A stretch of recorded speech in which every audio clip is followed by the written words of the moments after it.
ఇప్పటి వరకు మీరు చూసింది ఏసీ బ్లాస్ట్ అవ్వడం, అంటే అవుట్డోర్ యూనిట్ కానీ ఇండోర్ యూనిట్ కానీ బ్లాస్ట్ అవ్వడం చూసి ఉంటారు. కానీ నేను ఇవాళ చూపిస్తున్నాను మిమ్మల్ని. ఇవ్వండి ఏసీ మంట, అంటే ఏసీ మొత్తం ఫైర్ అయిపోయింది, కాలిపోయింది మాట అవుట్డోర్ యూనిట్.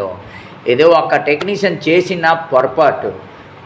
ఓకే, మొత్తం డీటెయిల్స్గా చెప్తున్నాను మీకు ఎలా జరిగింది, ఏం జరిగిందన్న. నా వీడియో పూర్తి చూడండి. ఇంకా ఛానల్ కొత్తగా వచ్చినట్లయితే ఛానల్ సబ్స్క్రైబ్ చేయండి. వీడియో నచ్చిందంటే లైక్ చేయండి. ఇంకా వెళ్తూ నా బెల్ ఐకాన్ని ప్రెస్ చేయండి. ఎందుకంటే అప్లోడ్ చేసిన ప్రతి వీడియో మీకు ఫస్ట్ చూడాలని అవకాశం దొరకాలి. ఓకే, హలో గైస్, నేను రాజాఖాన్, మీరు చూస్తున్నారు cool star AP in YouTube. So guys, ఇది ఏంటంటే కిషోర్ లేఅవుట్, మన సుజాత నగర్లో కిషోర్ లేఅవుట్ దగ్గర ఒక అపార్ట్మెంట్ ఉంది. దానిపైన ఏసీ రిపేర్ చేశారంట. ఈ కండెన్స్ చూస్తున్నారు, కాపర్ కాయిల్ వేశారంట. అల్యూమినియం కాయిల్ పోయింది సార్ అని కాపర్ కాయిల్ వేసాడు. వేసిన తర్వాత ఒక 1 డే కూడా రన్నింగ్ అవ్వలేదు, నైట్ టైము. ఈ రకంగా దానికి మొత్తం ఫైర్ అయిపోయింది. బయట నుంచి ఎవరో చూసి అన్నారు, సార్ మీ ఫ్లాట్లో చూడండి ఏదో మంట వస్తుంది, పొగ వస్తుందంటే పరిగెట్టుకొని వెళ్ళి చూస్తే వాళ్ళు ఇలా కాలిపోయి ఉంది. అయితే మన లోకల్ టెక్నీషియనే చేసి ఉన్నాడు, వాళ్ళ పేరు చెప్పను.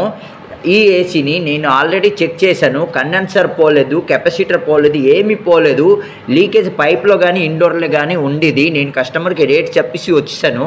అప్పుడు కస్టమర్ని ఒకళ్ళ టెక్నీషియన్ పిలిచారంట. పిలిచిన తర్వాత, సార్ ఇది అల్యూమినియం కండెన్సర్ అండి, కాపర్ కండెన్సర్ అయితే మీకు రిపేర్ రావండి, లీకేజ్ రావండి, అల్యూమినియం కండెన్సర్ తప్పకుండా మీకు లీకేజ్ ఉంటుందని ఈ మాట అన్నారంట.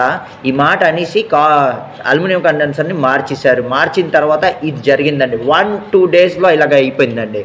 ఓకే, అయితే దయచేసి ఇప్పుడు కొత్త టెక్నీషియన్లు దిగిన వాళ్ళు ఇలా చేయకండి, ఎందుకంటే ఒకళ్ళ జీవితంతో ఆడుకోకండి.